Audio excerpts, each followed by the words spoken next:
Hello everyone. Today Jenny is going to work with me and tell us how to teach her communication. Jenny is 2 years old and she's nonverbal and she doesn't respond to her name. So let's check if she responds to her name or not. We already know she doesn't. Jenny, Jenny, Jenny. Jenny, not answering. Now, of course, first we went to our pediatrician and checked that her hearing is okay. We know that, so that is not a problem. And we know also she's on the spectrum. So what we need to see is how to work with her so she would be able to respond to her name. So, in our last video, we spoke about in the Miller method, we have two kind of kids. We have the closed system child, and we have the child that is system forming disorder, that is not able to create a system. And if you don't remember what the word system means in our method, it means any kind of action or behavior that is directed towards something. If it's an action, if it's in working, if it's by thought or anything else, okay? So, one of the things that she is a closed system. So what we're going to do, we have two blocks and we are going to help her and she's going to build a tower. She's going to take from this pile and she's going to take to here. And every time she's doing something, we are going to verbalize it. So she will also hear the words of the verbs that what she's doing. So, pick up, walk, walk, walk, put. Turn, walk, walk, walk, pick up. Turn, walk, walk, walk, put. Turn, walk, walk, walk, pick up, turn, walk, walk, walk, put. Turn, walk, walk, walk, pick up, and turn and put. So now Jenny has done this, and she's a closed system, so she will do the task and she will be able to follow the instructions and maybe not understanding what we are saying to her, like put on, but when she will be in the stage of actually understanding words, those kind of things she will understand what it means. Now, let's say that we want to work with her on turning. So what we would do is we would just tell her, okay, pick up, and she will start to build a tower here. So just so you can see it, I'm going to put a few blocks already. And before she would be able to pick up, I would actually bring it to her and say, Jenny, Jenny.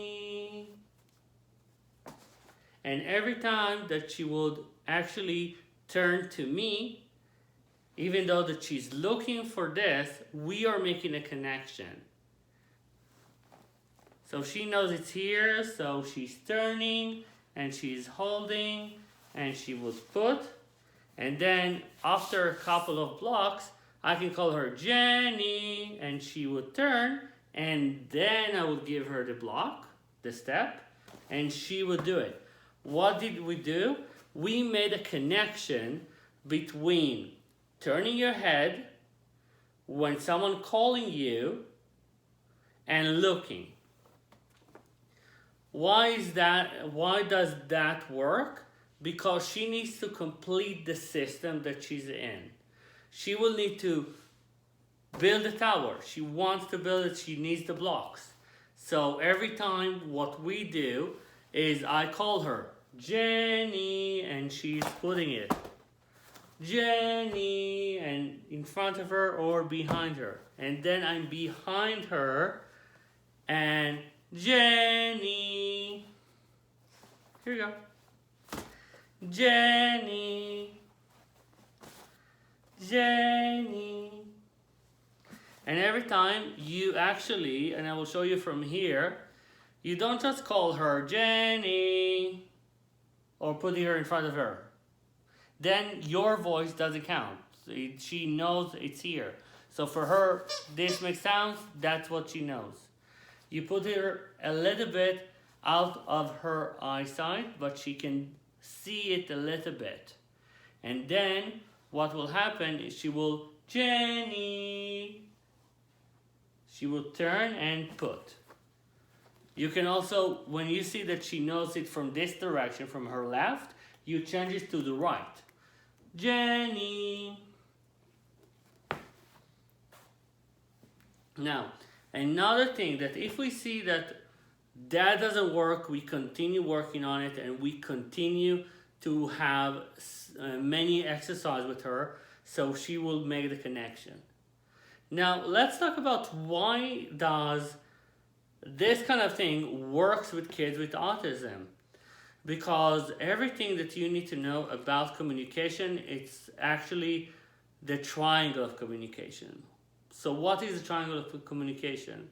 It means that you have two people and an object. So when I'm talking to Jenny and I'm telling her, Jenny, it's me and you, but the object, it's a triangle of communication. For any communication to work, we need to know what is the object. For kids her level, she doesn't have the representation of the object. So she doesn't know what, if I tell her a cube or a step, she would not know that I mean this. For her, she doesn't have representation, she doesn't have the picture in her head. But if I will tell you, look, I have a dog in my house.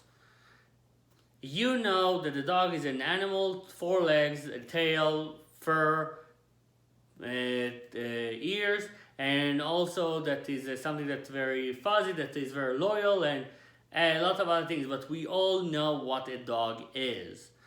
If I'll tell you a cup, you know in your head. We don't need to understand this to have the same representation of a cup, but we need to understand what is a cup. So when we do this exercise, we have 2 goals. One, that she will turn to us when we call her by her name, and that she will start to understand the objects. Now, let's say that the child is nonverbal, but we want to start with gestures. A lot of parents are actually afraid of gestures because they think that if we teach a child gestures, we actually teach the child sign language and then the child will never speak. That is incorrect. This is a misunderstanding with what is the difference between gestures and sign language. So first of all, sign language is a language by itself. When I say this, I say thank you in sign language. When I do this and I point to something, that's not sign language. Those are gestures. Why is it so important? Because sign language is the language of something else for people who can't hear, and gestures are what we use even without autism or ADHD or anything else. We use gestures as supplementary to our language.